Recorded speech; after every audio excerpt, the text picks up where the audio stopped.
Thanks, Aaron and Meinert, for the invitation. On Saturday I was still in Odessa and I got the call, and very glad to be here. It's really very interesting for me, something very else, something very different.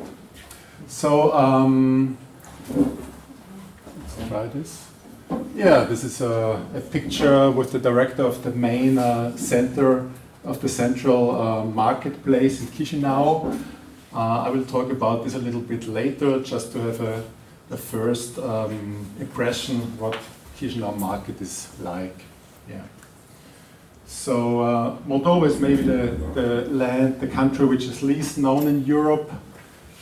When I ask my friends where this country is situated 5 years ago, really nobody could answer.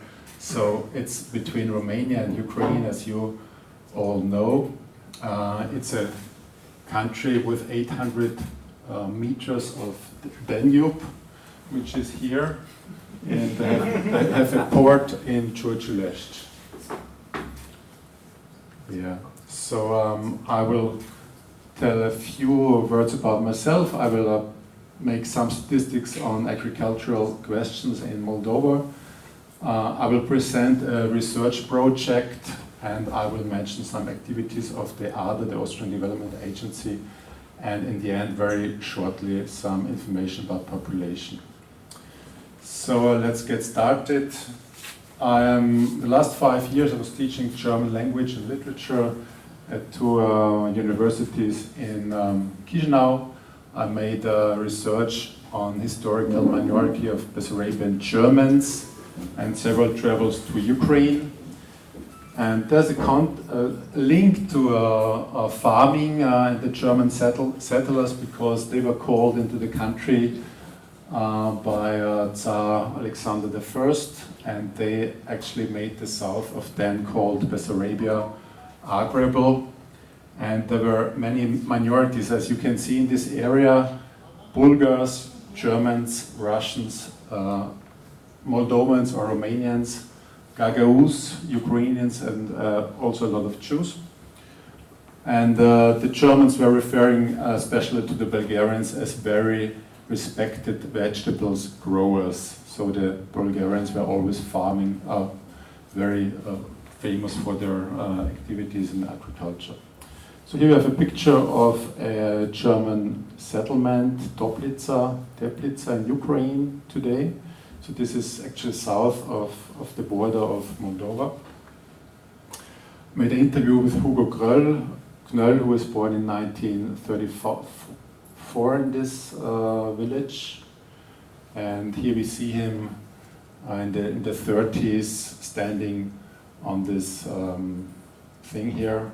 His father is working, and also a Russian or Bulgarian helper is working on this farm. So this is a little bit historical excursion, and now I come to some information about agriculture. So Moldova in the Soviet Union was famous as fruit garden. After 1991, the production declined radically. Generally, we speak of a very fruitful soil, black earth. About 80% of the country, of the good country is black earth. We have fruits like apples in the north, and wine in the center and south, and of course a lot of vegetables and everything else. But also some problems. We have pollution, uncontrolled landfills, lack of sewage treatment plants, for example, and also the generation processes of the soil. Here we have a map of the soil of the Russian. I think it's from it's from the Soviet time. I think it's from 1971. So you know a lot of much better which kind of soils this might be. I don't really understand it. Right now, Moldova has more than 10% of share of agriculture, which is quite a lot. In Austria we have 1.3, Germany even less. So I will want to give you some insights, some photographs of Moldovan landscapes. Here we have Orhei National Park, which is a typical landscape with the elongated chains of hills in a north-south direction, which is a consequence of the movement of the glaciers towards the Black Sea.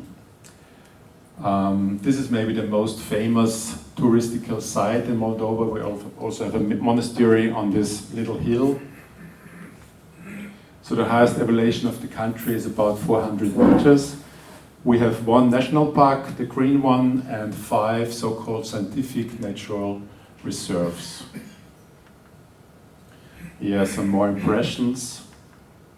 The country is very beautiful. We have a lot of small farmers who, because of lack of money, many of them produce without any chemistry. So in the south we have the steppe. We have we have some lakes in the south with wildlife, especially birds. And in the Bucak, which is south to Moldova, we have a typical landscape of the limans. So this is a kind of mixed water. The Dniester River is coming in, and on the other side we have the Black Sea. And this is actually a very important bridge, also the bridge of Satoka, which was also bombed by Russians lately. So this has an important connection to Odessa. Yeah, we have sheep herds, and of course grapes are very important. So I've come to the main point of my little presentation. It's a Zufall, coincidence that I came across a little study. I'm doing a little study for Zois Berlin. They are investing the consequences of EU integration of Moldova. So similar processes we have seen in Romania 10 years ago or 15 years ago, yeah. And they actually want to understand what it means for the local markets, so especially for the big food markets, vegetable fruit markets, yeah, how they change. So I was doing some interviews with people from the city administration, with directors of markets, and with traders, official traders and also non-formal traders, which you have a lot on the sidewalks. So you can see that the economy is getting worse and worse in the last 2 years. People are coming more and more out to the streets to trade what they grow in their own yards, you can say. So generally, because of the high inflation, which was up to 37%, we have negative development, lack of money. What is not written here, we have also a lack of people. So it's quite hard to run a business in Moldova on the countryside because of lack of people. That makes also investments of foreigners quite tricky sometimes. Yeah, the problem of the traditional markets is that the supermarkets are getting more and more, and they of course have quite cheap products also from abroad. In the summer, the Moldovan products are prevailing, but in the other times, so import fruits and vegetables are quite challenging for the local market. Yeah, so. Yeah, we also have the compulsory cash register, Registrierkassenpflicht, since July, which makes it quite difficult for some producers, which were used to have these so-called trade patents. This was actually something from the 90s when the economy collapsed. The state gave these patents. This means that you pay a quite low fee every month and you can trade and you don't have to show any bills. So it's a great system for traders, but the state gains no additional incomes, no taxes. Yeah, of course. How is the perception of the EU? It depends on the size of the producers. So the small producers, they are very critical.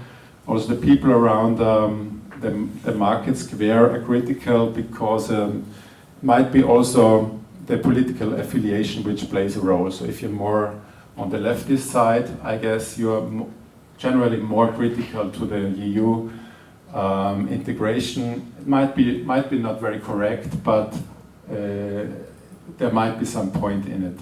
But there are some very big producers which are quite happy. They're also more able to make exports and also to sell the goods to the local supermarkets, which is of course a very big market.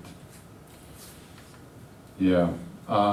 Also there's the question of Transnistria. Yeah, Transnistria war, 92, there's this little land in the east of the country which is kind of independent, and they have very cheap electricity and gas from Russia, and they can produce quite cheap and have they make good competition to the Moldovan traders. So I will show you some impressions from the Piazza Centrale, central market of Chisinau, which is almost 6 hectares big. You find quite everything there. Okay, my next point is I just want to mention that the other Austrian development agencies is running several projects in Moldova.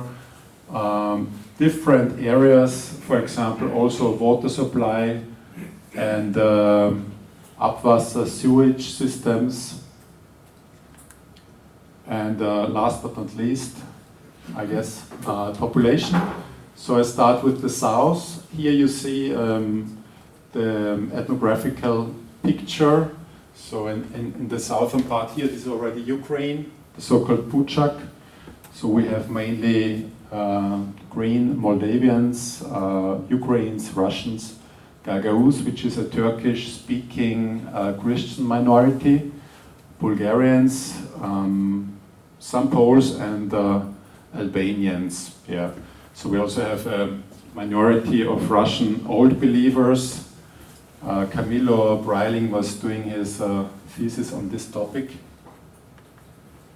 And in the northern part, we also have a lot of Ukrainian minorities, some Russians, and in Transnistria, actually, we have a population which is shared 1/3 Ukrainians, 1/3 Moldavians, and 1/3 Russians. And I will speak a little bit more about politics tomorrow,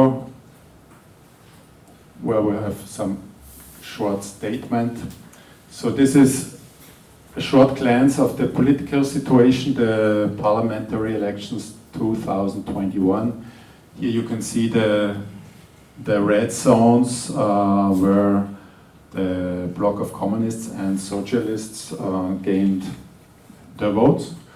And the yellow one was the pro-Western PAS party, which is now in power. They won. That was a landslide victory with 53%. And also you see the Moldovans abroad, which is a huge part of the people, because more than 1 million of Moldovans live abroad. They voted for the PAS party. But right now the situation is not very clear. And I would like to end this presentation with a picture from Odessa. Here you see the beach of Odessa and a tree from the destroyed power plant in the Dnieper River. So this tree was swept downwards the Dniester and arrived at the side of the Odessa beach. And well, as I already mentioned, we will talk about a little bit Ukraine and Moldova politics tomorrow. And I guess that's it. Thank you very much.